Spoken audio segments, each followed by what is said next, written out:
ton nom est infiniment grand.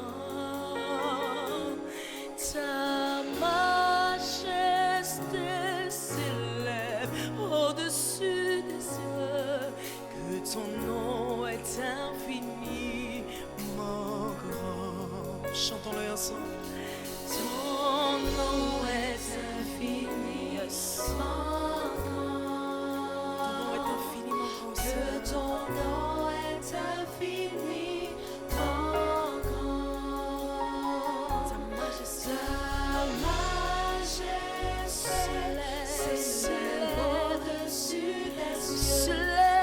Ton nom est infiniment grand.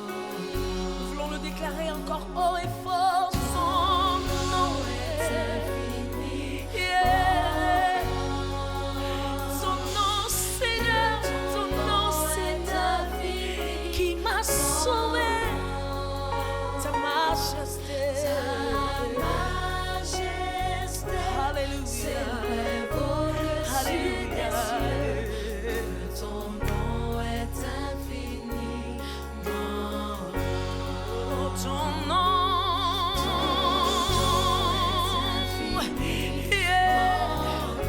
Ce nom qui guérit.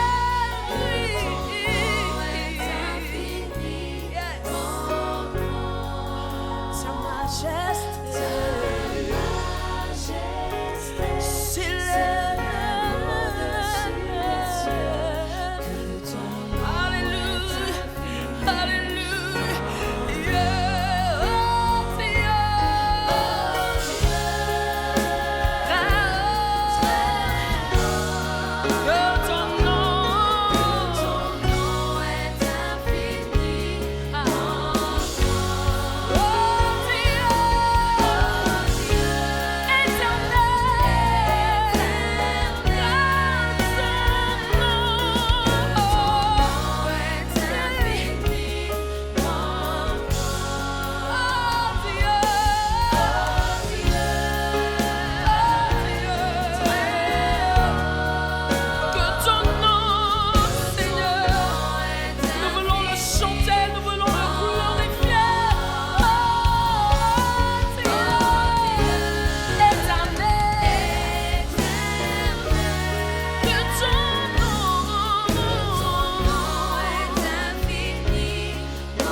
Majesté, s'élève au-dessus des cieux, que ton nom est infiniment grand. Ta majesté, s'élève au-dessus des cieux, que ton nom est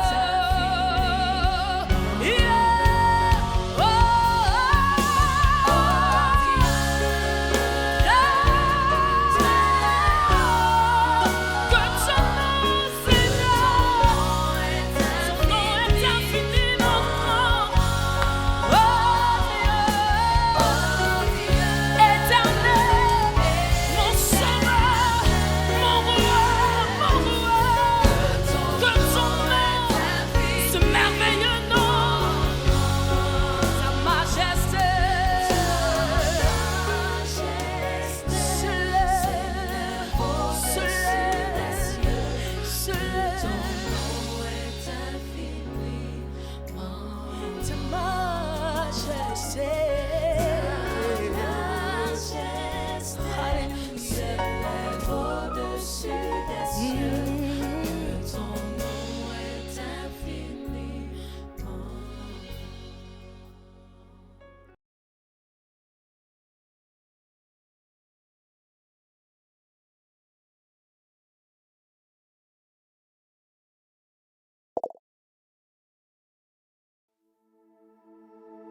Gloire soit rendue à Dieu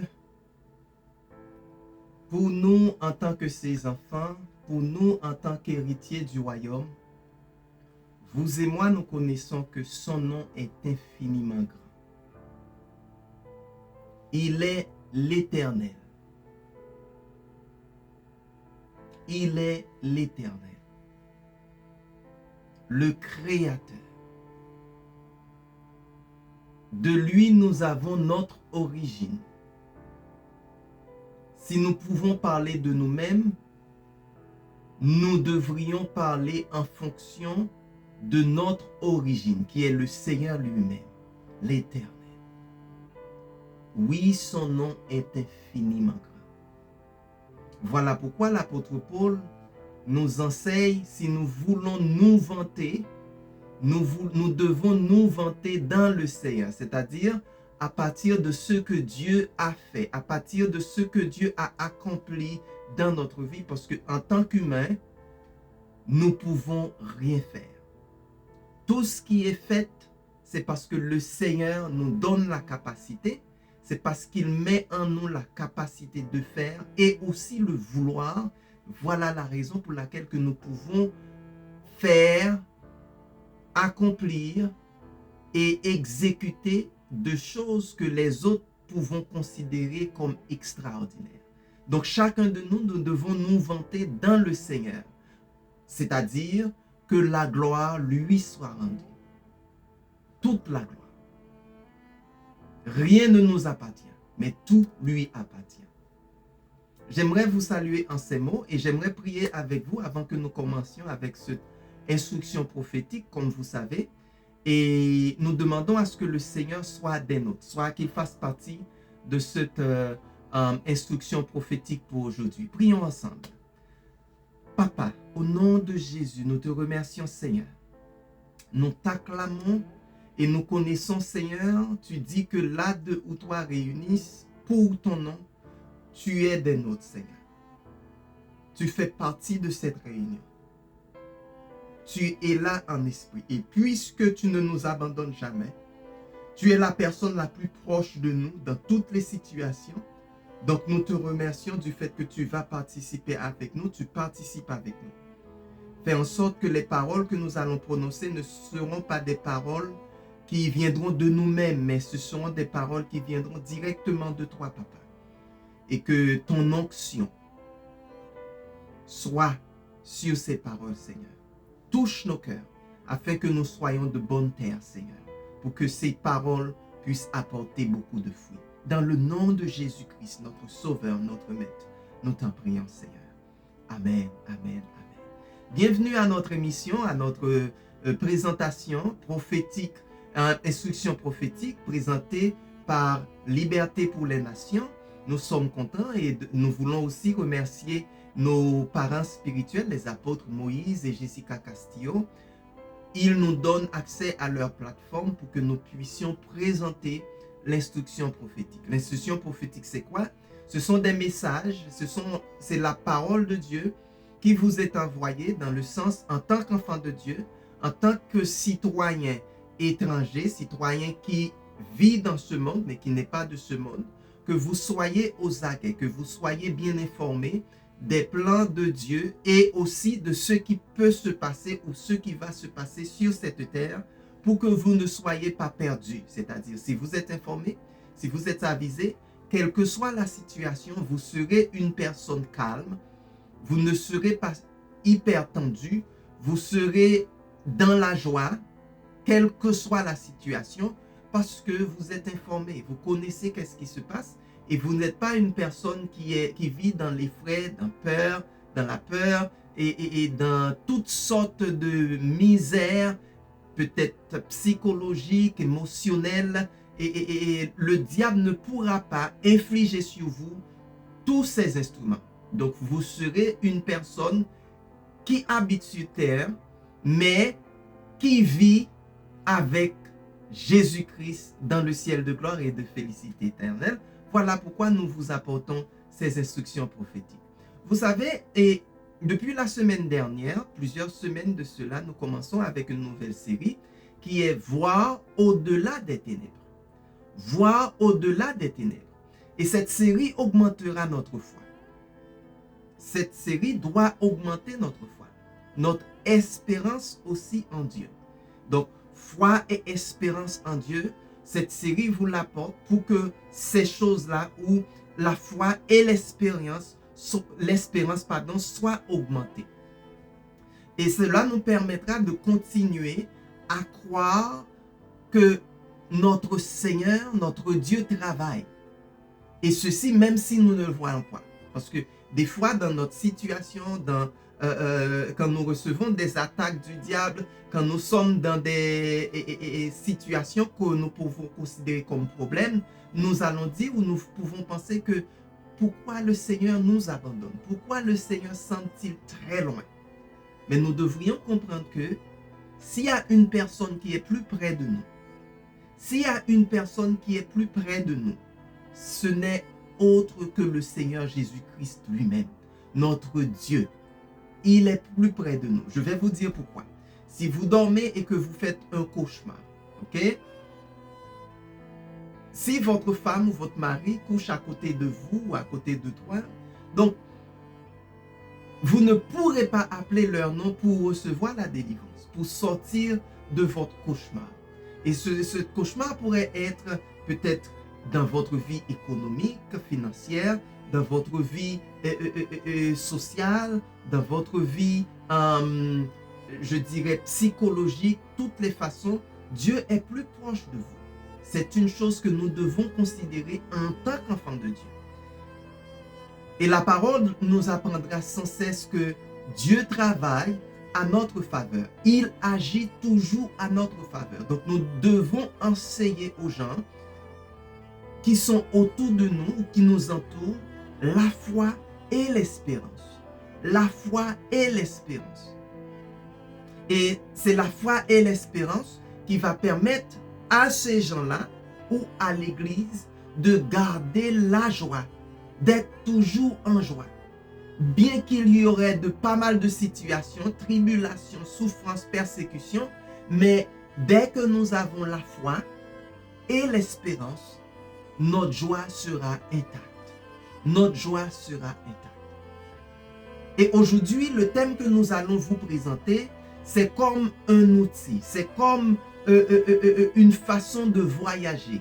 Parce que notre Seigneur Jésus-Christ a utilisé cet instrument pour monter au ciel. Nous allons vous parler de l'ascenseur invisible.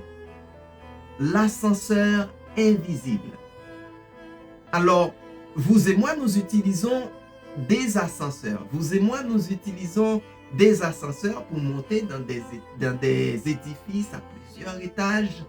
Et le Seigneur, lui, dans sa magnificence, dans sa façon d'opérer, il a utilisé un ascenseur invisible, pour monter au ciel. Donc c'est de ça que nous allons parler. Et vous savez que notre Seigneur était mort, il est ressuscité et il a passé un peu de temps sur terre. Il a passé 40 jours sur terre avant qu'il monte dans les cieux pour qu'il puisse s'asseoir à la droite du Père pour intercéder pour vous et moi. Il est entré dans un ascenseur que personne ne pouvait voir. Personne ne pouvait voir. Nous allons voir ça dans le livre des Actes, le verset 9 à 11. Nous allons lire ça ensemble avec vous et ça va être très intéressant pour nous. Alors, qu'est-ce que cela dit? Un instant, s'il vous plaît. Après ces mots, ils le virent s'élever dans les airs et un nuage le cacha à leur vue. Ils regardaient encore, les yeux fixés au ciel pendant qu'ils s'éloignaient. Quand deux hommes vêtus de blanc se présentèrent devant eux et leur dirent: Hommes de Galilée, pourquoi restez-vous ainsi à regarder le ciel? Ce Jésus qui a été enlevé au ciel du milieu de vous en redescendra un jour de la même manière que vous l'avez vu y monter. Les gens qui étaient là, au moment où notre Seigneur ascendait dans le ciel, ces gens l'ont vu monter. Mais avant la montée de notre Seigneur, on savait qu'il vivait ici sur terre et qu'il était mort, qu'il est ressuscité des morts. Et après sa résurrection, il a passé, comme nous venons de dire, 40 jours, d'après ce que la parole nous dit, à faire des choses réelles et surnaturelles. Et il a montré toute sa puissance avant sa mort et après sa résurrection. Donc, on reconnaît la puissance du Seigneur, pas seulement après sa mort, mais avant sa mort. Et dès qu'il a monté, avant qu'il monte au ciel, il a pu se présenter devant plusieurs des disciples et devant tout le monde qui a une mission pour lui. Nous pouvons voir ça dans Luc, le chapitre 24. Une des personnes qu'il s'est montré, c'est Cléopâtre sur le chemin d'Emmaüs. Et cette lecture, nous pouvons le voir dans Luc 24, le verset 13 jusqu'au verset 35. Nous n'allons pas rentrer là-dedans, mais nous comprenons que notre Seigneur a passé 40 jours après sa résurrection sur terre et qu'il est apparu à ses hommes, c'est-à-dire aux disciples. Mais une chose qui est très importante, c'est que ces hommes ne pouvaient pas le reconnaître. Ils ont parlé au Seigneur, à Jésus le ressuscité, mais ils ne pouvaient pas le reconnaître. Ils ne pouvaient pas le reconnaître parce qu'au fond, ils ne croyaient pas pleinement que Jésus-Christ pouvait être ressuscité jusqu'au moment où, dans une séance de Sainte Seine, alors il distribuait le pain. C'est à ce moment-là qu'ils ont pu voir que c'est Jésus. Mais au même moment qu'ils ont pu comprendre que c'est Jésus, il a disparu à leur vue. La première chose que j'aimerais, et c'est entre parenthèses, la première chose que j'aimerais que vous compreniez, la révélation peut venir seulement avec la communion. Donc, dès qu'on entre en communion avec le Seigneur, dès que le Seigneur fait partie de nous-mêmes, dès qu'il entre en nous, à travers la communion, c'est-à-dire une relation vraiment étanche, une relation qui fait que vous, moi, nous et le Seigneur, nous faisons qu'un seul. C'est là que la révélation va sortir. Donc, dès qu'il casse le pain, dès qu'il brise le pain, il partage le pain, là, ils comprennent que, c'est le Seigneur. Et de la même manière qu'ils ont vu que c'est le Seigneur a disparu. Quelle leçon vous et moi nous devons prendre? Nous devons voir Jésus avec nos yeux spirituels, car il est bon pour nous. Avec nos yeux spirituels, nous allons le voir et nous allons comprendre que une chose qu'il nous a promis, c'est qu'il ne va pas nous délaisser. Il ne va pas nous laisser seuls. Nous ne serons jamais abandonnés par lui. Ça, c'est très important. Donc, ils ont parlé avec le Dieu ressuscité, mais ils ne l'ont pas identifié. Ils n'ont pas pu comprendre que Jésus était des leurs. Ils n'ont pas pu comprendre que la présence de Dieu est là. Pourquoi? Parce qu'ils n'ont pas cru. Ils ne comprenaient pas que le Seigneur pourrait être ressuscité. Et malgré Marie les a avisés que le Seigneur n'est plus au tombeau, ils sont allés visiter, ils voyaient que ce sont seulement les vêtements qui sont là, les linges qui ont couvert le Seigneur et que le Seigneur n'était pas là. Et même lorsque l'ange de l'Éternel les expliquait que Jésus n'est plus là, il est ressuscité, ils ne croyaient pas. Quand nous ne croyons pas à la parole, nous doutons. Nous doutons. Et le doute va manger, va voler, va piller toute notre capacité en termes de foi. Donc, quand il y a doute, il n'y a pas de foi. Quand il y a foi, il n'y a pas de doute. Donc, dès que vous voyez doute, vous connaissez qu'il n'y a pas de foi. Donc, quand on doute, quand nous doutons, nous perdons l'occasion de nous remplir de la présence du Seigneur et de nous réjouir en lui et avec lui. Quand le doute est là, nous perdons tout. Ces hommes n'ont pas pu être édifiés. Ils n'ont pas pu être édifiés jusqu'à ce qu'ils disparaissent, c'est-à-dire jusqu'à ce que le Seigneur disparaisse. Alors, ils ont vu, c'est maintenant qu'ils ont cru. Est-ce que c'est mon cas? Est-ce que c'est votre cas? Est-ce que c'est dans cette situation que nous vivons maintenant? C'est ainsi qu'il est apparu à Cléopâtre sur le chemin d'Emmaüs. Et c'est pareil pour nous. Veillons à ce que le Seigneur nous parle et que nous comprenons que c'est le Seigneur qui nous parle. Des fois, nos enfants nous parlent. Mais cette parole vient directement du Seigneur. Et des fois, nous comprenons que les anges sont des êtres glorieux, ce sont des êtres qui apparaissent, qui sont entourés de lumière et tout ça. Mais Dieu utilise n'importe quoi pour apporter sa parole. D'ailleurs, le mot ange, c'est ça que cela veut dire. Envoyé, messager. Donc, Dieu peut utiliser n'importe quoi. Donc, nous devons être aux aguets pour comprendre, ça c'est le Seigneur qui parle.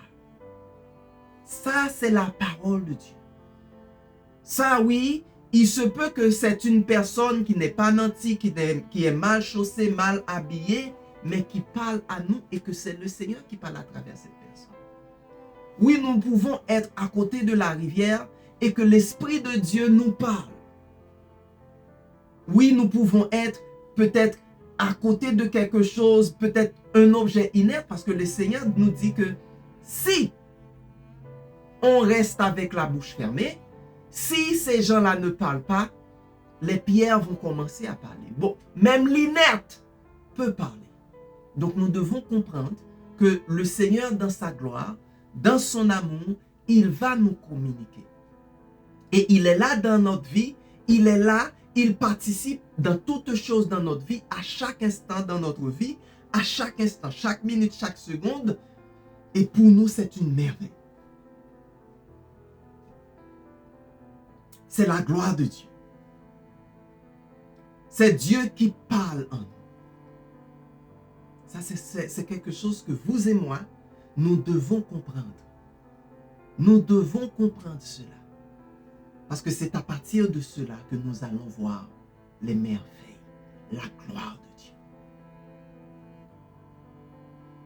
Alors, il était avec un Dieu ressuscité, le Dieu ressuscité. Mais ils ne l'ont pas reconnu. Mais nous savons qu'il est toujours en nous, avec nous, même si nous ne le voyons pas dans la chair. C'est-à-dire même si Dieu, même si le Seigneur Jésus ne s'est pas présenté dans la chair, il est là avec nous. Donc, est-ce que je dois me sentir comme, oh, j'ai la chair de poule, je sens une sorte de frisson pour dire que le Seigneur est là? Non, je sais au très fond de moi que le Seigneur ne m'abandonne pas. S'il y a une personne qui est plus proche de moi, c'est le Seigneur. Et c'est quelque chose que vous pouvez voir dans Jean 21, le verset 1 à 14, comment le Seigneur Jésus, après sa résurrection, il s'est montré aux disciples. C'était pas quelque chose que, on dit qu'il s'est apparu. Il apparaissait. Il vient. Il apparaissait. C'est comme ça. Donc, il passe à travers les murs. Son corps était un corps glorieux. Donc, il ne voyage pas de la même manière qu'il voyageait, qu'il marchait avant sa mort. Et quelque chose que nous pouvons comprendre, c'est que les disciples étaient tellement désorientés qu'ils commençaient à retourner dans leurs activités mondaines, c'est-à-dire leurs activités avant qu'ils reconnaissent Jésus-Christ. L'histoire que nous reconnaissons, c'est Pierre. Pierre recommençait à pêcher, c'est-à-dire il était un pêcheur, il retourne dans l'eau pour pêcher des poissons. Il disait que si que le Seigneur est mort, il faudrait que je gagne ma vie. Il faudrait que je retourne à ce que je faisais auparavant. Donc il commençait à pêcher. Et on a compris que rien ne se passait. On a compris qu'il n'avait pas vraiment, il ne vivait pas une vie de victoire. Il ne vivait pas une vie extraordinaire. Il ne vivait pas une vie d'onction dans le sens qu'il apparaissait, il envoie son filet et qu'il prend beaucoup de poissons. Ce n'est pas ça qui s'est passé. Et Jésus est venu sur les lieux. Et il a donné une instruction. Il a donné une parole. Il a donné ces mots en disant à Pierre de jeter son filet de l'autre côté. Alors qu'il faisait cela, il a pris beaucoup de poissons qu'il ne pouvait même pas transporter. Donc, bien qu'en tant que disciple de Dieu, Pierre avait besoin de l'instruction de Dieu. Il avait besoin d'une parole de Dieu pour qu'il puisse ramasser beaucoup de poissons, pour qu'il puisse recevoir beaucoup de poissons. C'est alors qu'ils ont réalisé que c'était Jésus.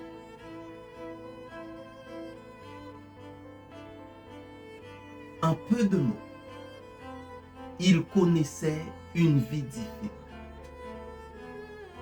Oui, la résurrection et l'alliance de Dieu que nous connaissons en tant qu'enfants de Dieu dans notre vie est réelle.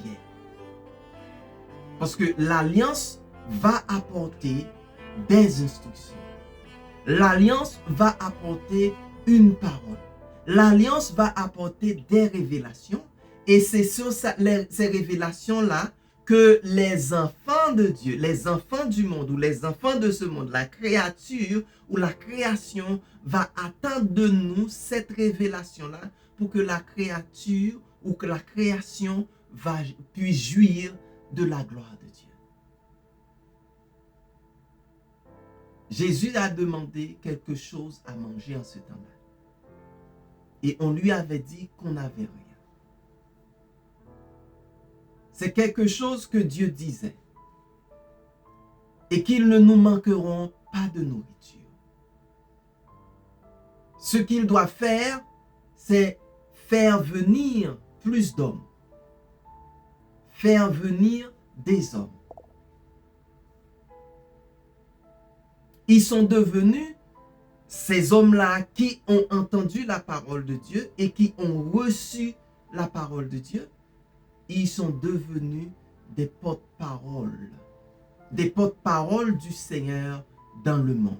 Et vous et moi, si nous sommes ici, nous témoignons de notre Seigneur Jésus-Christ, c'est à cause que ces hommes aussi, ils étaient révélés. Dieu les a parlé. Dieu est un Dieu qui ne rompt pas ses alliances. Dieu est un Dieu, s'il dit quelque chose, il le fera. Vous et moi, nous devons comprendre ça en profondeur. Ça doit faire partie de l'essence de notre vie. Ce que Dieu dit, il l'accomplira. Si Dieu disait que je ne manquerai de rien, je ne manquerai de rien. C'est une parole absolue. Jéhovah est mon berger et de rien je ne manquerai. Si à tout moment vous manquez quelque chose dans votre vie, Dieu viendra dans cette vie-là, dans votre vie, pour que vous ne manquerez de rien. Vous n'aurez qu'à entendre sa voix. Vous n'aurez qu'à entendre sa parole. Vous n'aurez qu'à comprendre quand il parle pour recevoir cette parole, pour que vous viviez dans l'abondance. Donc, bien que nous ne le voyons pas, Dieu continue d'accomplir de grandes choses. Il continue d'accomplir de grandes choses dans notre vie. Au début, ils ne l'ont pas connu. Ils ont dit que nous n'avons rien à manger. Et il leur a donné une instruction. Et quand ils ont vu qu'ils avaient trop de poissons, ils ont dit, ça c'est le Seigneur. Ça c'est le Seigneur. Cette parole n'est pas une parole simple, c'est le Seigneur qui parle. Nous savons que nous ne pouvons pas traverser des moments difficiles. Alors, disons que nous pouvons traverser des moments difficiles, voire douloureux. Mais Dieu viendra et il parlera. Dieu viendra et il parlera. Et quand vous et moi voyons comment Dieu a travaillé, une seule chose va passer dans notre vie. Nous serons dans la stupéfaction. C'est-à-dire, nous serons éblouis par ce que Dieu fait. Et c'est ça qui va continuer. C'est ça qui va entrer en nous. C'est ça qui va nous donner l'espoir. Et c'est ça qui va nous enseigner qu'un jour, Dieu va faire que sa parole en nous brille à nouveau. Jésus va briller en nous à nouveau. Il va accomplir de grandes choses encore une fois en nous. En tant qu'enfant de Dieu, c'est quelque chose qui nous vient. Ça doit nous rester comme garantie. Comme garantie. Il s'est montré aux disciples. Il a passé beaucoup de temps avec eux.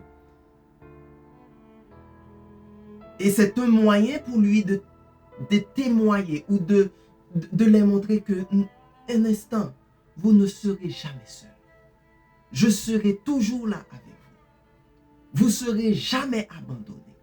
Vous ne serez jamais délaissé. Quelles que soient les difficultés, quelle que soit la situation, vous ne serez jamais délaissé. Et nous savons qu'il ne nous quittera jamais. Il ne va pas nous abandonner. Donc c'est clair. C'est clair pour nous que Dieu est là en tout le temps. Dieu est là en tout le temps. Et si ce Jésus est ressuscité et qu'il a passé un peu de temps sur terre, il reviendra. Et il est là encore avec nous. Même si nous ne le voyons pas. Même si nous ne le voyons pas. Et c'est ce message que j'ai pour vous aujourd'hui. Vous devez avoir la conviction. Vous devrez comprendre que Jésus est là en tout le temps. Donc, nous devons aspirer à voir les choses par la foi. Nous devons comprendre que tout ce que nous allons voir, ça doit exister par la foi. Et c'est quelque chose que nous avons dit la semaine dernière. Nous avions parlé de substance. Nous avions dit que qu'est-ce qui est beaucoup plus important? Ce que j'ai maintenant et la substance de ce que je n'ai pas. Donc la substance de ce que je n'ai pas n'est autre que le Seigneur, notre Dieu. Parce qu'en lui, nous sommes capables. En lui, nous sommes capables de recevoir. En lui, nous sommes capables d'accomplir. En lui, le passé est faible par rapport au futur. Parce qu'en lui résident des merveilles. Et dans la langue, peut-être des gens qui ne comprennent pas, ils vont dire des miracles. Mais c'est plus que ça. Nous devons croire pour proclamer. Nous devons croire et proclamer. proclamer pour que les choses que nous n'avons pas viennent. C'est comme ça que Dieu demande que nous vivions notre vie. Les choses ne vont pas passer comme nous le souhaitons parce que Jésus agit lorsque nos yeux spirituels ouvrent. Lorsque nous ouvrons nos yeux spirituels. C'est là que le Seigneur va agir. Si nous ne pouvons pas voir avec nos yeux spirituels, rien ne va se passer. Si nous voulons voir tout avec nos yeux naturels, donc nos yeux charnels, alors il passerait grand chose. Donc, nous ne pouvons pas voir que, ou nous n'allons pas voir que des choses faibles, des choses naturelles. Parce que nous devons mettre les choses que nous ne pouvons pas faire dans l'ascenseur invisible. Nous devons mettre les choses que nous ne comprenons pas, les choses qui nous paraissent difficiles, les choses qui nous paraissent impossibles, les choses qui nous paraissent imaginaires dans le naturel, nous devons les mettre dans l'ascenseur spirituel, l'ascenseur invisible. Cet ascenseur que le Seigneur a pris, cet ascenseur qui a emmené notre Seigneur Jésus-Christ au ciel. C'est ça que nous devons faire. Et que signifie cet ascenseur invisible? Je ne suis pas conscient de ce que je vois. Je ne suis pas conscient de ce que je vois avec mes yeux naturels. Parce que Jésus fait le travail en moi et pour moi. Donc, les choses naturelles que je vois, je ne me confie pas en ces choses. Je ne mets pas ma confiance en ces choses. Parce que c'est le Seigneur Jésus qui travaille en moi et pour moi. Il ne finira pas. Et quand Dieu finira le travail qu'il a commencé en nous, en moi, dans ma famille, dans ma maison, à l'église où je suis, quand Dieu livrera ce travail fini, tout le monde sera dans l'étonnement. Tout le monde sera dans l'étonnement parce que Dieu va opérer ou Dieu opère des merveilles. Par exemple, si une personne est frappée d'aveuglement, tout le monde va dire, ils vont donner à cette personne le titre d'aveugle. Lui, il est une personne aveugle. On va lui appeler handicapé. Mais dès que le Seigneur permet à cette personne de recouvrir la vue, donc on va dire que c'est une merveille, c'est un miracle de Dieu.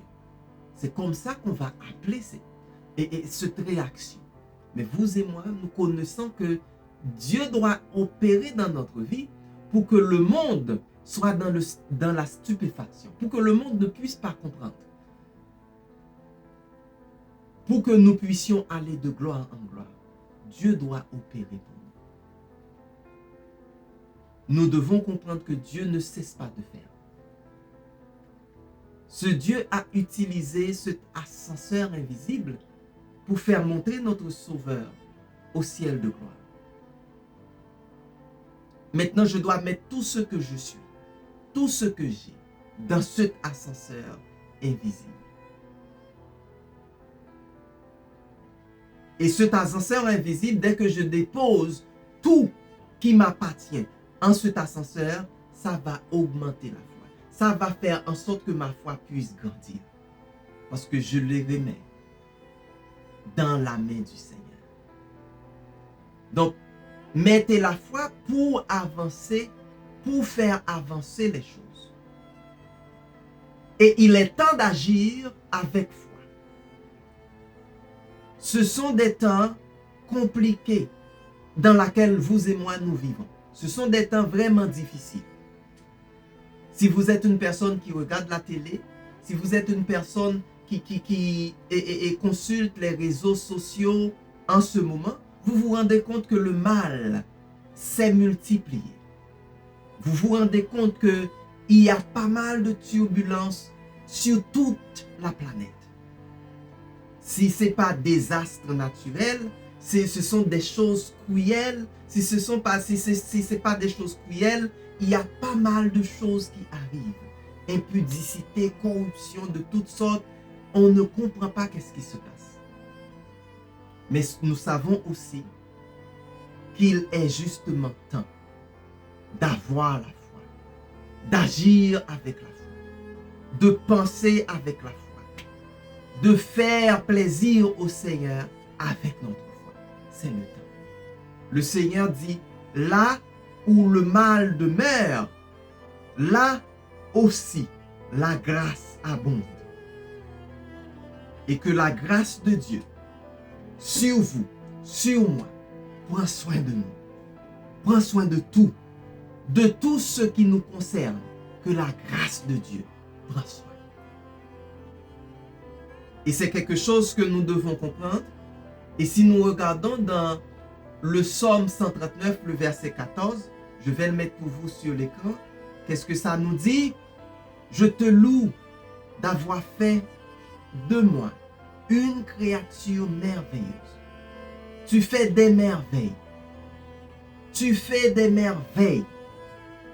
Et je le reconnais bien. Seigneur, dans ma vie, tu fais des merveilles et je le reconnais bien. Seigneur, en moi, tu fais des merveilles et je le reconnais bien. Pour conclure tout cela, il n'y a pratiquement pas d'autre chose que il n'y a pas d'autre chose que d'en venir à la parole du Seigneur. Nous ne devons pas être exclus, nous ne devons pas en être issus. Ces gens étaient tristes d'avoir vécu la mort de Jésus. Parfois, nous sommes tristes aussi. Nous sommes attristés.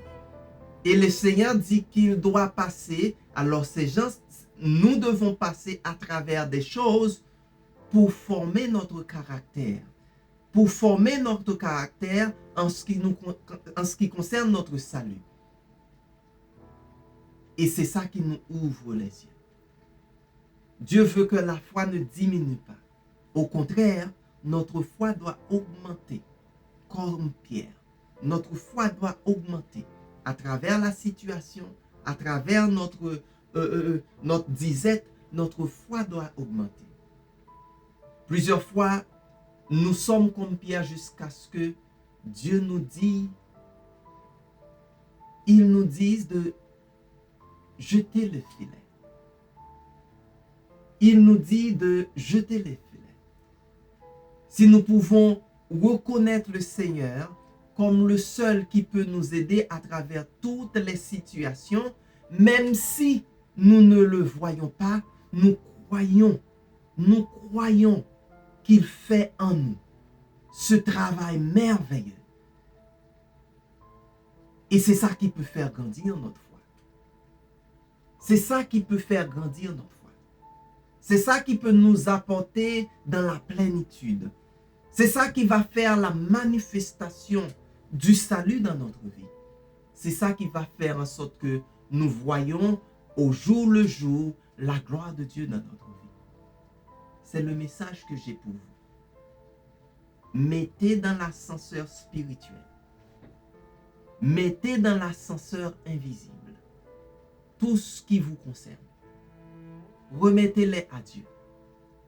Faites en sorte que toutes ces choses-là montent pour qu'enfin vous puissiez contempler la gloire de Dieu. Vous allez voir des merveilles. Tu vas dire comme le psalmiste, « Oh, c'est merveilleux. Tu fais des merveilles. Je le reconnais bien. Tu fais des merveilles dans ma vie. Je le reconnais bien. Tu fais des merveilles pour moi, Seigneur. Je le reconnais bien. » Et ces deux-là, on va faire plaisir à Dieu.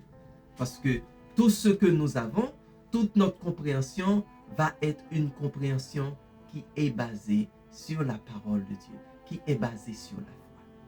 C'est le message que j'ai pour vous aujourd'hui. Comprenez bien que, avec le temps que nous vivons maintenant, il faut que nous puissions voir au-delà. Il faut que nous puissions voir au-delà. Au-delà de toute situation. Au-delà de toute disette. Au-delà de tout manque. Au-delà de l'imparfait. Au-delà de tout problème. Au-delà des ténèbres. Il faut que nous avons des yeux, qui puissent voir au-delà des ténèbres. C'est notre appel en tant qu'enfant de Dieu. C'est notre appel en tant qu'enfant de la lumière. C'est ma prière pour vous. Et c'est ce que Dieu vous a envoyé. Qu'il en soit ainsi pour vous, que vous soyez bénis. Partagez le message de la parole. Partagez ce message. Vous serez bénis parce que les gens autour de vous seront bénis. C'était votre émission préférée. Vous êtes appelés à gouverner. Et que le Seigneur vous bénisse. À la prochaine.